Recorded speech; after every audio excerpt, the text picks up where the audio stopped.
নমস্কার, অঙ্কিতা সরকার চ্যানেলে সকলকে স্বাগতম। আজকে আমাদের রেসিপি নিরামিষ মোচার ঘন্ট। মোচার ঘন্ট বানানো খুব কঠিন কিন্তু নয়, একটু ঠিকমতো শিখে নিতে পারলে সহজেই বানানো যায় মোচার ঘন্ট। এটা নিরামিষ ও আমিষ দুটো পদ্ধতিতেই হয়ে থাকে। আজ নিরামিষ পদ্ধতিতে আপনাদের দেখাবো মোচার ঘন্ট তৈরি করা। মোচার ঘন্ট বানানোর আগে এই মোচাটা কিভাবে কাটবেন সেটা দেখে নিন। প্রথমে মোচার যে আস্তরণগুলো আছে সেগুলোকে একটা একটা করে ছাড়িয়ে নিতে হবে, কারণ আমি এখানে মোচার ঘন্ট তৈরি করবার জন্য মোচার ফুলগুলো ব্যবহার করব। এবার ফুলগুলোকে হাত দিয়ে ছাড়িয়ে নিতে হবে। মোচা কাটবার আগে অবশ্যই হাতে একটু সর্ষের তেল নিয়ে নেবেন, তাতে আপনার হাতে কষ লাগবে না। এবার মোচার ফুলগুলো কিভাবে ছাড়াবেন সেটা দেখে নিন। প্রথমে ওই আঁশের মতন অংশটা বের করে নিতে হবে। ফুলের মাঝখানে লম্বা কাঠির মতো অংশটাও বার করে নিতে হবে। মোচার ঘন্টর মধ্যে এই দুটো অংশই বাদ দিতে হবে। এরপর মোচার ফুলগুলোকে কেটে নিতে হবে, তবে কেটে নেওয়ার আগে সব ফুলগুলোকে এভাবেই ছাড়িয়ে নিতে হবে। এরপর আমার সব ফুলগুলো ছাড়ানো হয়ে গেছে এবং পাশে যেটা দেখছেন সেটা হচ্ছে যে অংশ দুটো আমি বাদ দিয়েছি সেই অংশগুলো। আর এই কাটাটা খুবই সহজ। 5 থেকে 7টা ফুল একসাথে নিয়ে ছোট ছোট করে কেটে নেবেন। নিশ্চয়ই দেখতে পাচ্ছেন এই রকমই ছোট ছোট করে কেটে নিতে হবে। কেটে নেবার পরে জলে ভালো করে ধুয়ে নেবেন, যাতে কষগুলো বেরিয়ে যায়। তারপর কড়াইতে জল দিয়ে মোচা কাটাগুলো দিয়ে দিতে হবে। অল্প পরিমাণ নুন দিয়ে এটাকে সেদ্ধ করে নিতে হবে।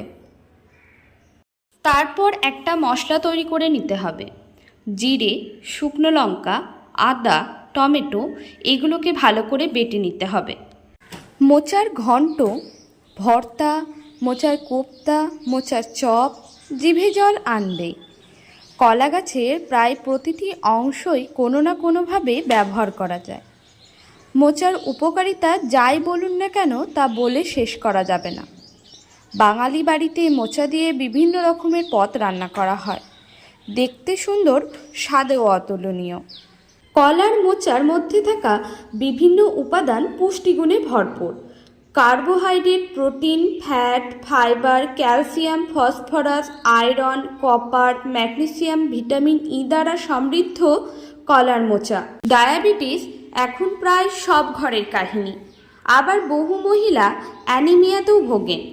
আর এই দুই ক্ষেত্রে কলার মোচার উপকারিতা অপরিসীম। বিশেষজ্ঞদের মতে রক্তে চিনির পরিমাণ কমাতে এর জুড়ি মেলা ভার। আবার দেহের হিমোগ্লোবিনের মাত্রাও বাড়িয়ে দেয় মোচা, যার ফলে অ্যানিমিয়া সেরে যায়। বাটা হয়ে গেলে কড়াইয়ে তেল দিতে হবে। তেল দেওয়ার পর শুকনো লঙ্কা, 5 ফোড়ন, একটা তেজপাতা দিতে হবে। তারপর কড়াইতে কেটে রাখা আলুগুলো দিয়ে দিতে হবে। এরপর এটাকে একটু ভেজে নিতে হবে। আলুটা অল্প ভাজা হলে যে মশলাটা তৈরি করেছিলাম সেটা দিয়ে দিতে হবে। মশলা দেবার পর টমেটোর যে কাঁচা গন্ধটা সেটা যাতে চলে যায় তার জন্য 2 মিনিট মতো রান্না করে নিতে হবে।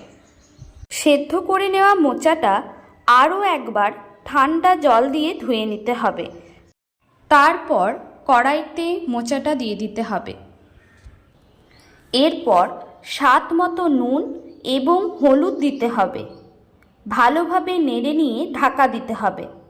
10-15 মিনিট পর ঢাকা খুলে দেখতে হবে আলুগুলো ঠিকমতো সেদ্ধ হয়েছে কিনা। ঠিকমতো যদি রান্না হয়ে যায় তাহলে সবশেষে 1 চামচ ঘি দিয়ে দিতে হবে। ব্যাস, তারপরেই রেডি হয়ে যাবে নিরামিষ মোচার ঘন্ট রেসিপি।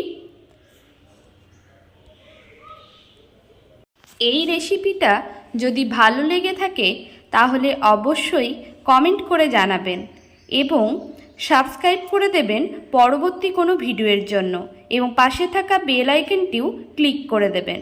ধন্যবাদ ভিডিওটি পুরো দেখবার জন্য এবং পাশে থাকবার জন্য।